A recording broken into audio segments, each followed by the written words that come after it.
咁喺你嘅即係事業同埋生活上面咧，有啲乜嘢你仲係好想做，但係仲未做完成嘅咧？咁樣。咁生活嚟講咧，喺近呢2年咧，咁我就好高興能夠喺教育大學嗰度讀到羅維奇斯啦。咁由於咁咧，俾我一種好肯定嘅地位。我因為已經係都進入即係長者嘅階段啦。咁我自己咧亦都由於咁咧，令到我活出社會咯，喺個社區裏邊我好活躍咯。譬如而家所講嘅 active aging。咁我就可以由於咁咧，我將我之前所撇除咗我一生工作之外，我自己係好中意教書嘅。咁咧，所以咧，我因為做行政，我教啲乜咧？我冇嘢教㗎喎，係咪？最多我就去 train 一啲講一啲 talk，嗰啲都係2個鐘頭2堂咁啊講完咯喎。咁由於咁，我不如我寫字啦，因為寫字係即係自己都中意嘅。咁由於我喺讀完羅維奇斯之後咧，佢再一次俾我哋作為一個長者導師嘅地位。咁由於咁咧，我就去年開始，我喺老人中心啦、社區啦、老人院啊，我去教啲長者寫字。我話明係未識寫字嘅長者。咁佢哋咧，係由一字開始，由淺入深咁，佢哋好開心，因為寫字好投入。咁佢哋好專心專意咁寫字，亦都係訓練到佢隻眼睇嗰個字，隻手指5隻手指運用去寫字，同埋自己可以娛樂自己，專心一致，避免咗去胡思亂想諗啲唔應該諗嘅嘢咯。咁所以喺呢方面咧，我自己好開心。我能夠做到呢樣嘢，咁另外一方面咧，即係我能夠即係之前我想做教師嘅，而家我終於實現咗啦，係咪？所以我好多謝我喺而家呢個時候遇到呢個機會。咁第二咧，我係好想喺嚟緊呢5年裏邊，我就會想著作一本書。其實唔敢講話一本書，其實我想寫我人生嘅記錄啫。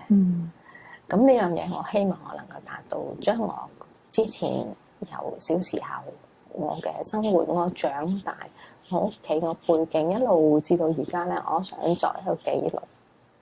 咁然之後咧，我只係教俾我啲仔女、我啲孫，我俾佢哋作為一個人生嘅備忘。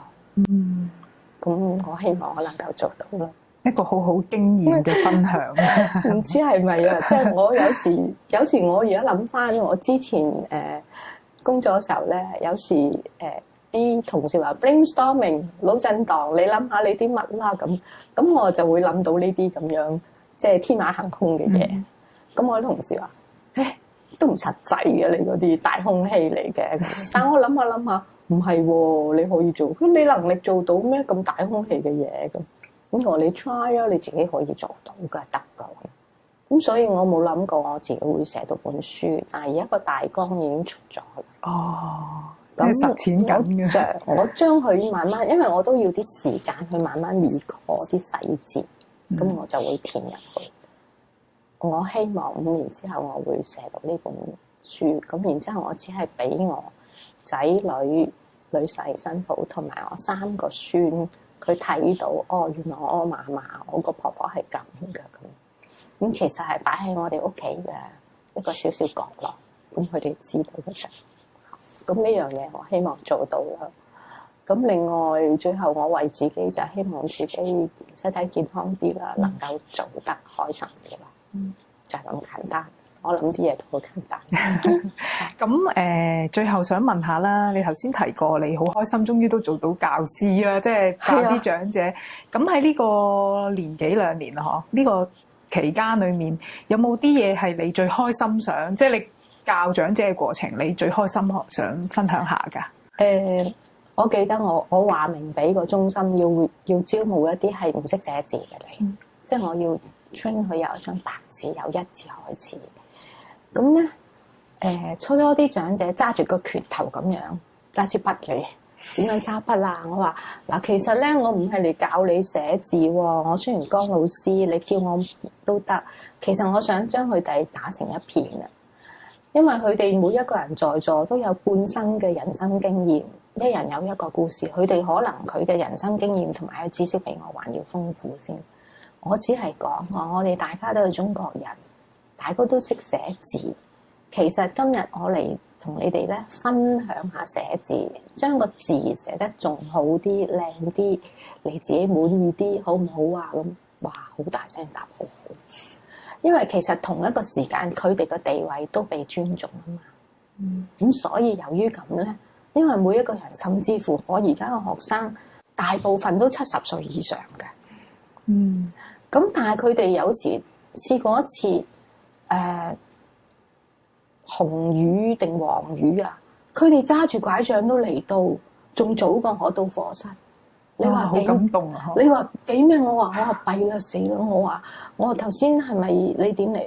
我搭的士嚟㗎。其實如果俾咗我自己唔返一堂啦，咁大雨，但係佢哋次次都返齊晒14個人㗎噃。咁所以我就亦都呢個佢嘅咁嘅出席係好鼓勵我咯。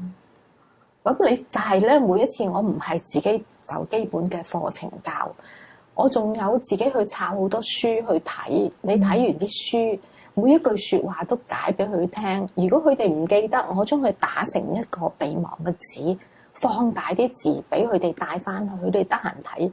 江老師啊，我爭啲唔記得啦，好在你寫得嗰啲備忘嘅嗰啲筆記俾我，我即刻記得。江老師，你好在咧，就係你啲字好粗好大，我唔使戴老花眼鏡我都睇到，我好自然就望到啦。